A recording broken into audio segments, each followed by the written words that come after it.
De regreso seguimos avanzando con más de Conexión San Cristóbal y hasta ahora un interesante tema de conversación que tiene que ver con un estudio que fue realizado por el Servicio Nacional para la Prevención y Rehabilitación del Consumo de Drogas, SENDA, que reveló también importantes informaciones particularmente en nuestra región del Biobío y que tienen que ver con el consumo de medicamentos. Ojo, sin receta médica en estudiantes que están en etapa escolar, un tema que preocupa y que para hablar acerca de ello y a esta hora del día estamos en contacto con el director regional de SENDA, Jorge Bastías. ¿Cómo está, director? Muchas gracias, primero que nada, por estar en contacto con Radio San Cristóbal y Diario La Tribuna.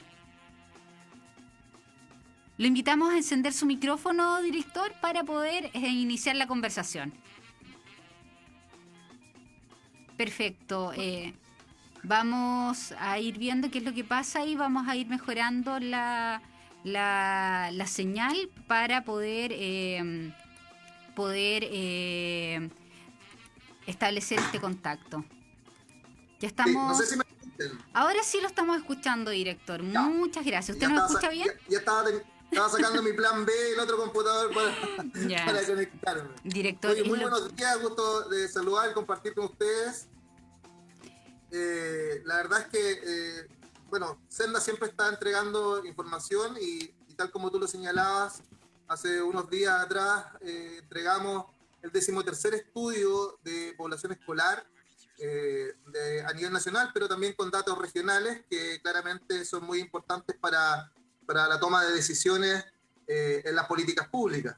Exacto. Te cuento que en la región del Biobío hicimos este levantamiento el año 2019, previo al 18 de octubre, alcanzamos a hacer nuestro levantamiento de información y eso nos permitió poder tener estos resultados donde participaron en la región del Biobío más de 4.400 estudiantes en esta toma de una encuesta, ¿cierto? De un estudio que es autoaplicable, que se realiza ya hace más de 20 años en nuestro país y que se toma cada 2 años, es decir, se toma en los años impares a la población de estudiantes y en los años pares a la población general. En este momento estamos tomando población general, con todas las dificultades claramente que tiene la emergencia sanitaria que estamos viviendo, pero aún así no queremos perder la línea del trabajo en recoger, ¿cierto?, la información que nos permite poder proyectar las políticas públicas.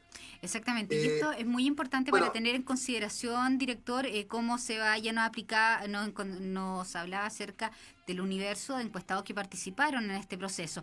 Hablemos del rango de edad. Ellos son estudiantes escolares. ¿Desde qué rango van? ¿Hasta cuál? Me imagino que van hasta cuarto medio, pero ¿desde qué rango se inicia este proceso de estudio y en qué tipo de establecimientos se realizó la aplicación de esta encuesta? Sí. Se realiza la muestra de la región del Biobío se realizó con 13 comunas de nuestra región, incluida la comuna de Los Ángeles, que son las comunas más grandes, porque son las que tienen mayor cantidad de estudiantes también, desde octavo básico a cuarto medio. Perfecto. Donde participaron, como te decía, más de 4.400 estudiantes de nuestra región, y de ellos 2.055 eran mujeres, 2.327 fueron hombres, y de octavo a primero medio teníamos cerca de 2.000 estudiantes y de segundo a cuarto medio 2.400 estudiantes. Así que fue bien variada la muestra en este caso. Y yendo ya directamente a los datos, te cuento que en este año, desde el año 2017 al 2019, donde se tomaron estos estudios, la prevalencia del consumo de tabaco, que es una de las cosas también que se ha trabajado bastante con el contexto escolar, disminuyó nuevamente un punto. Es decir, desde el año 2013, cuando un 6,5% de los estudiantes señalaban que fumaban diariamente o a lo menos una vez al día, hoy día solamente lo hace 3,5%. Recordemos que también ahí influye mucho la modificación que se hizo a la ley del tabaco, que comenzó desde el 2006 en adelante, donde se ha mostrado una disminución importante de la población fumadora en general en nuestro país. Por lo tanto, también es importante que los jóvenes hoy día, entre octavo y cuarto medio, también estén disminuyendo. Y hay un dato muy relevante respecto al tabaco, que es que un 82,7% de los estudiantes declaran que consideran peligroso y riesgoso consumir tabaco. Así que la percepción de riesgo que tiene esta sustancia es importantísima para la toma de decisión de consumir o no consumir. Exactamente, eso es muy relevante. ¿Qué es lo que ocurre, por ejemplo, con el consumo de otras drogas como la marihuana? También ahí tengo entendido que hubo una baja respecto de lo que evidencia la encuesta. Así es. En nuestro país la marihuana, ustedes saben, bueno, no sé si todo el mundo conoce, pero desde el año 2013 en adelante tuvimos un aumento importantísimo, casi más de 10 puntos subió el consumo de marihuana en el contexto escolar el año 2013. Y de ahí en adelante se ha ido estabilizando con un 25% el 2013, un 28% el 2015, el 2017 volvimos a estar con un 28,8%. Y ya el 2019 los jóvenes declararon, un 27,1% declaró que consumía marihuana en el último año. Por lo tanto, aunque sea un punto, ya es importante porque si bien habíamos generado la estabilización del consumo de marihuana en los jóvenes, hoy día hay una disminución. Y eso tiene directa relación con el aumento de la percepción de riesgo. El año 2017, solamente un 21,9% de los jóvenes señalaba que le tenía miedo a consumir marihuana. Hoy día lo hace un 24,3%, por lo tanto, 2 puntos más de percepción de riesgo, claramente es importante. Y eso tiene que ver mucho con la información. Nosotros siempre cuando trabajamos con jóvenes, con personas adultas, les señalamos que lo más importante acá es la toma de decisiones. Mientras ellos tengan toda la información, si el consumo de alguna sustancia es positivo o negativo, cuáles son los efectos que puede generar no solo en su salud, sino que en su entorno, también comienza a generarse un aumento en la percepción de riesgo del consumo de estas sustancias y claramente eso tiene directa relación con la disminución del consumo. ¿Ya? Así que en ese sentido, en el consumo de marihuana, si bien hemos bajado un punto, lo importante de esto es que aumentó la percepción de riesgo. Ahora, en el consumo de alcohol, ahí también tenemos un tema, porque desde el año 2013, si bien comenzó a disminuir el consumo de alcohol de los estudiantes, donde consumía el 2013 un 32% de ellos, hoy día tenemos un 29% de estudiantes que declaran consumir alcohol en el último mes. O sea, cuando les preguntamos, ¿usted ha consumido alcohol en los últimos 30 días? Un 29%, es decir, 3 de cada 10 estudiantes declaran que han consumido alcohol en el último mes. Okay. Y eso también es muy peligroso, considerando que el alcohol es una de las drogas que más muertes trae, ¿cierto?, a nivel mundial, con todos sus efectos colaterales que pueda generar desde los problemas físicos que pueda generar una persona de salud hasta los problemas del entorno, ¿cierto?, delincuencia, riña, accidentes, choque, conducción bajo los efectos del alcohol y todo eso, que genera también muchas veces víctimas fatales. Exactamente. Les recuerdo a todas las personas que a esta hora del día estamos en contacto con el director regional de Senda, Jorge Bastía. Estamos hablando acerca del último estudio realizado por esta entidad para establecer el consumo de drogas y alcohol en estudiantes, un tema muy relevante que obviamente arroja importantes antecedentes. Nos hablaba acerca de la situación del alcohol, que había tenido un aumento, que preocupa obviamente, pero también hay un tema muy relevante y que tal vez cobra mucha preocupación, sobre todo para los padres, en general, que tiene que ver con el consumo de medicamentos sin receta médica, en este caso, en el universo de estudiantes. Cuéntanos, ¿qué ocurre con eso? ¿Cuáles son las cifras que se revelaron? ¿Y cuáles son los principales aspectos a tener en consideración en esta materia?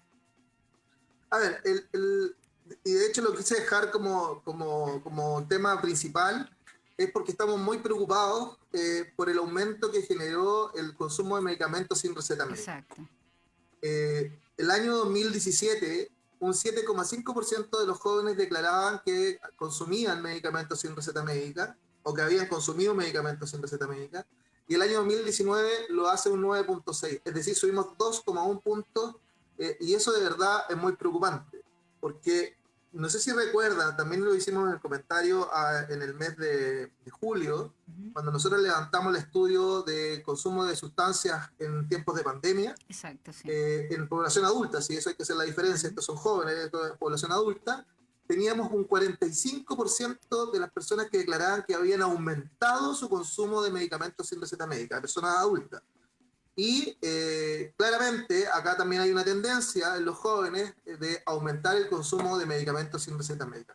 Les recuerdo que este estudio se tomó en el contexto escolar de manera presencial, porque fue antes del 18 de octubre. Ustedes saben, después del 18 de octubre tuvimos del estallido social, tuvimos clases suspendidas, ¿cierto? Los alumnos, algunos no terminaron de ir a clase hasta fin de año. Por lo tanto, en este contexto que nosotros levantamos este estudio, estábamos en entre comillas, un año de normalidad. Entonces, es muy preocupante que haya un aumento significativo de tranquilizantes sin receta médica. ¿Qué tipo de medicamentos, director?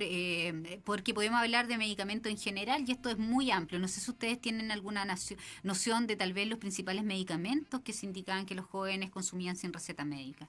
Sí, los principales medicamentos que se consumen y a los que se les hace la pregunta es de tranquilizantes y calmantes sin receta médica. Cuando hablamos de tranquilizantes, hablamos de todos los medicamentos como el clonazepam y todos sus derivados de este tipo de sustancias, y también de los derivados de los opiáceos, que son los calmantes. Perdón, los tranquilizantes son los del ejemplo del clonazepam, alprazolam y todo esto terminado en PAM, ¿cierto? Que son la típica la pastilla que le dan a las personas para que esté más tranquila, para que pueda dormir. Y también están los calmantes sin receta médica, que son los derivados de los opiáceos que permiten a las personas aliviar el dolor, ¿ya? Y generalmente, y el gran problema que estamos teniendo con esto, porque este es un tema que venimos viendo nosotros observando desde hace mucho tiempo, es que la mayoría de los jóvenes que consumen esta sustancia lo obtienen en sus mismos hogares. Y eso tiene que ver con relación con procesos medicamentosos que no son finalizados por los adultos. Ejemplo, una persona le dan un tratamiento de 30 días de calmante, resulta que lo usa durante 10, 15 días porque ya después ya no tiene dolor, ya se le pasó, y ese medicamento queda almacenado en algún cajón de nuestro hogar. Y lo mismo pasa con las pastillas para dormir, lo mismo pasa con los tranquilizantes. Por lo tanto, a veces cometemos el error nosotros de no terminar los procesos medicamentosos, pero también de mal almacenar ese tipo de sustancias en nuestros hogares, donde queda muy a la mano de los mismos jóvenes estudiantes. Claro. Qué relevante en lo el que caso dice. de la población en general, ¿Sí? también la automedicación. Eso es Sí. un punto también que hay que trabajar, y por eso también en la mesa de Saludablemente que conforma el Ministerio de Salud, donde estamos nosotros como Senda también, es importante trabajar este tema de cómo evitamos, ¿cierto?, la automedicación, que muchas veces viene de un familiar, de un vecino, de un amigo. Tómate esta pastilla porque a mí me hizo bien, pero claramente cada medicamento tiene una reacción distinta en cada persona. Por lo tanto, también hay un llamado a la familia, a los adultos, a generar este cuidado, ¿cierto?, este autocuidado también de estos procesos, principalmente con nuestros jóvenes, niños, niñas y adolescentes. Exactamente, es muy relevante lo que decía director respecto de que nuestro país, según se ha manifestado en diferentes estudios, somos un país que lamentablemente la mayor parte de la población se automedica. No termina con los tratamientos, los medicamentos quedan en los hogares dando vueltas y esto puede significar un potencial riesgo. Los jóvenes manifestaban, porque depende también de la estructura de la encuesta, ¿cierto? Pero manifestaban el por qué llegaban al consumo de este tipo de medicamentos. Existía la posibilidad dentro de la encuesta de que ellos pudieran manifestar el por qué hacían uso de ellos. No aparece un porqué, ¿Ya? pero tenemos muchas declaraciones dentro de los talleres, dentro de la conversación que se genera con los jóvenes, donde hay mucha presión social de parte de sus pares. Ahí tenemos también muchos desafíos. Hoy día la tecnología nos está inundando, ¿cierto? Y a propósito de la pandemia, donde estamos encerrados, muchos jóvenes se han sumergido, ¿cierto?, en este tema de las redes sociales, en el tema del celular, del computador. Y también hay muchos retos, y también ahí hacemos un llamado al control parental. Necesitamos que los padres sepamos qué es lo que están haciendo nuestros hijos, sepamos en qué parte de la internet están buceando nuestros hijos, para poder tener un control, porque muchas veces parte de eso tiene que ver con esta presión que se genera. Yo te quiero contar que dentro del estudio hay una percepción, preguntamos por la percepción de los jóvenes sobre la desaprobación parental, ¿ya? ¿Ya? Y hay en materias de alcohol, por ejemplo, si tú le preguntas a un joven, ¿cuánto crees tú o tú crees que tus padres se enojarían o estarían extremadamente molestos si fuera sorprendido con unos tragos de más? Bueno, un 57.5% dice que sí.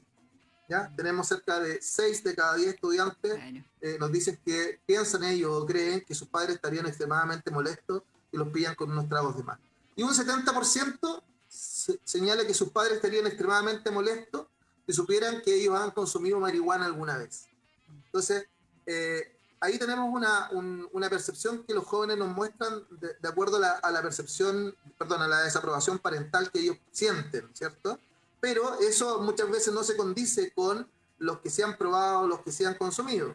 aunque si tú revisas los datos, claramente es importante este control parental, pero también es muy importante la conversación de la familia, aprovechar los espacios, ¿cierto?, para poder saber qué es lo que hacen nuestros hijos, con quién se juntan nuestros hijos, qué es lo que les gusta a nuestros hijos, qué es lo que les molesta a nuestros hijos. O sea, la familia en este caso es fundamental para poder trabajar.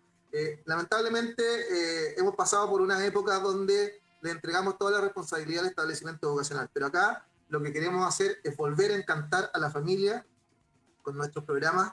Tenemos programas que apuntan al tema de la parentalidad positiva y lo que buscamos es que la familia se vuelva a ser responsable de los jóvenes, niños, niñas y adolescentes para evitar que se involucren en el consumo de drogas y alcohol. Exactamente, muy importante todos estos aspectos. Recuerden que a esta hora del día estamos en transmisión vía streaming. Estamos en contacto con el director regional de Senda, Jorge Bastías. Director, muy relevante todo lo que nos ha ido señalando porque revela la verdad de las cosas, lo que está ocurriendo con los jóvenes, sobre todo en un contexto que si bien venía complicado, no es el escenario que hoy en día estamos viviendo, sobre todo en el marco de la pandemia, donde los jóvenes han vivido, en el caso de Los Ángeles estamos en cuarentena y otras comunas de nuestra región y del país que han vivido esta fase, pero además han tenido todo este proceso que ha sido un desafío de las clases telemáticas, ¿cierto? De no tener esta interacción social. De ahí en adelante lo quiero llevar un paso más allá. Lo que revela esta encuesta significa también que ustedes van a poder ir desarrollando un trabajo más para ver efectivamente qué es lo que está pasando en materia de la salud mental, porque esto va unido, el consumo de alcohol, de droga, etcétera, etcétera, va unido a la salud mental de los jóvenes, sobre todo en tiempos de pandemia, las que hemos ido viviendo durante este último tiempo. ¿Cómo ustedes enfrentan y visualizan el camino a seguir para tener una mejor noción de lo que ha ido pasando en esta materia en el caso de los menores de edad? Sí, mira, bueno, nosotros en el año 2019 comenzamos con nuestro Plan Nacional Elige Vivir Sin Drogas, donde incorporamos en una primera etapa 46 comunas a lo largo de Chile. 3 fueron de la región del Biobío, Sí. una de esas 3 es la comuna de Los Ángeles, donde ya nosotros también antes de fin de año entregamos los resultados a las autoridades locales, se los entregamos a los alcaldes, les entregamos los resultados a cada uno de los directores de establecimientos vocacionales que participaron en esta muestra que realizamos. Y en nuestra región, te puedo señalar que un 33% de los estudiantes que declaran en esta encuesta que están aburridos de los estudios, consumen marihuana.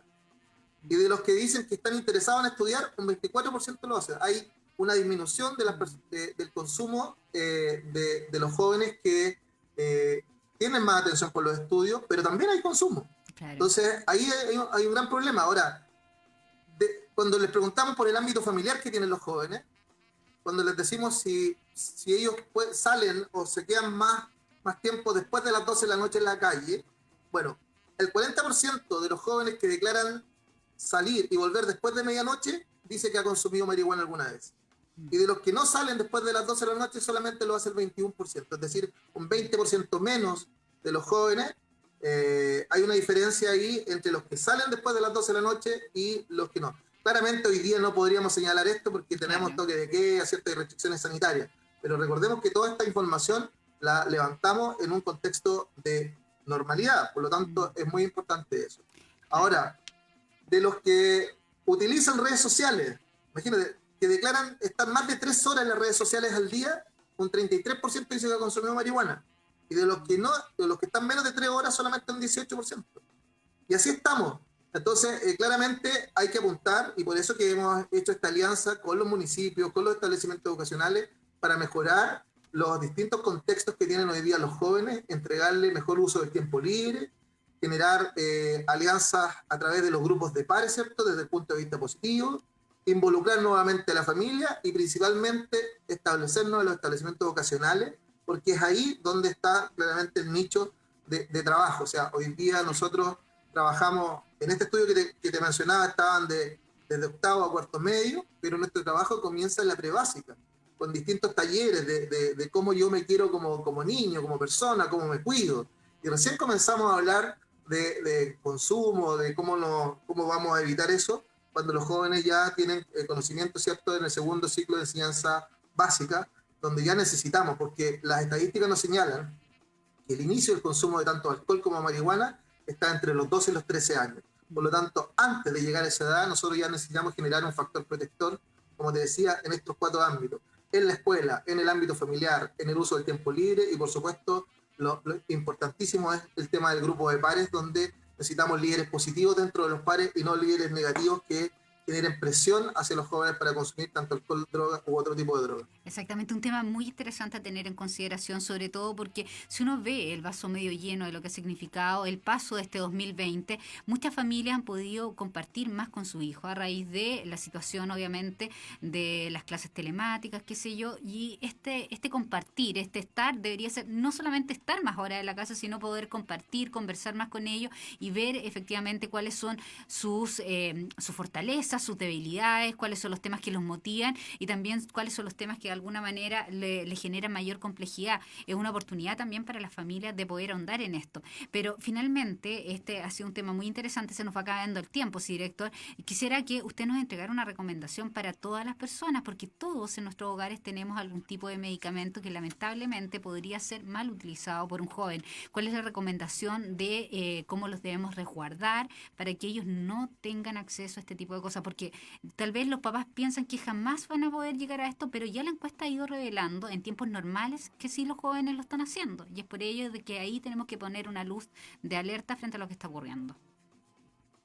Bueno, lo principal en materia de prevención es la confianza que hay que generar con los hijos, la conversación y por supuesto nosotros la responsabilidad que tenemos como adultos de salvaguardar, ¿cierto? Y restringir el acceso a este tipo de sustancias como los medicamentos, pero también todo está en el ejemplo, ¿ya? Lo mencionábamos muchas veces, nosotros tocamos muchos temas desde prevención, tratamiento, rehabilitación, integración social, control cero alcohol, la conducción bajo los efectos, que también hemos conversado sobre eso en otras oportunidades, tiene que ver con el ejemplo que nosotros como adultos le entreguemos a los jóvenes y a los niños.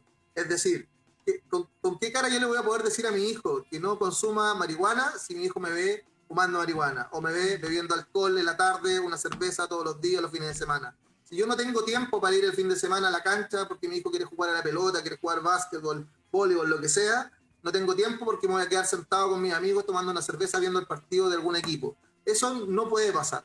Lo que nosotros tenemos que hacer es poner atención en nuestros hijos, poner atención en los niños, niñas y adolescentes y saber con quién se juntan, cuáles son sus gustos, qué es lo que no les gusta y cómo podemos apoyarlos para que ellos puedan salir adelante. Por lo tanto, más allá que el consejo de guardar o no guardar un remedio, tiene que ver con la confianza que nosotros podamos llegar a tener con nuestros propios hijos, con nuestros niños. A veces no son nuestros hijos directamente, somos adultos significativos para algunos, pero Claro. es muy importante el ejemplo que nosotros podamos darle. Y por último, quiero aprovechar también en materia de control del alcohol, señalar que las personas que ya cometen el primer error de consumir alcohol o consumir drogas, por favor no cometan un segundo error de conducir bajo los efectos del alcohol o otras drogas. Ahora, durante estas fiestas de fin de año, tuvimos una disminución de la cantidad de accidentes, una disminución de la cantidad de personas fallecidas, pero detectamos a conductores bajo los efectos del alcohol, detectamos a conductores en estado de ebriedad y detectamos a varios conductores que lo hacían bajo los efectos de otras drogas. Por lo tanto, también esos conductores, si bien son sacados de circulación, que evitamos un posible mal llamado accidente, pero esos conductores están pasando muy mal rato porque son puestos a disposición de los tribunales y probablemente tengan que, van a ser sancionados por la suspensión de su licencia, con alguna multa importante, pero más allá de eso, ellos son posibles, pueden haber generado un accidente con víctimas fatales y eso es lo que queremos evitar. Así que es muy grande, nuestros temas son Son muy muy amplios, diversos, sí. muy amplios, pero tratamos siempre de cubrir todo y claramente este año fue muy distinto el año 2020. Incorporamos a varias comunas más de la provincia de Biobío, solicitud también del gobernador Fica, ahí involucramos a Tucapel, Cabrero, Yumbel, Nacimiento, no sé si me escapa alguna más de la provincia de Biobío, de las que se incorporaron al trabajo con Senda en este Plan Nacional de Vivir Sin Droga, y este año 2021 vamos a incorporar a las que faltaban, así que vamos a tratar de llegar al 100% de las comunas, porque queremos que este plan llegue a todas las comunas no solo de la provincia de Biobío, sino que de toda la región y de todo el país. Así que estamos contentos con eso y seguimos trabajando de la mano con los municipios y principalmente con los establecimientos educacionales. Exactamente, director. Yo le quiero agradecer su tiempo y la posibilidad de hablar de estos temas y, por supuesto, estaremos en conversación para ir abordando las distintas áreas que está trabajando Senda, que son muy importantes, particularmente en poder tener una noción clara de cómo podemos prevenir efectivamente y rehabilitar a las personas que están lamentablemente en la situación de consumo de alcohol y drogas. Pero pero básicamente la prevención que hacen ustedes es fundamental. Les deseo una excelente jornada y por supuesto estaremos en contacto. Que esté muy bien. Muchas gracias, saludos a todos. Muchas gracias. Este fue el contacto que teníamos con el director regional de Senda, Jorge Bastías. Luego de esto nos vamos rápidamente a una tanda publicitaria y retornamos.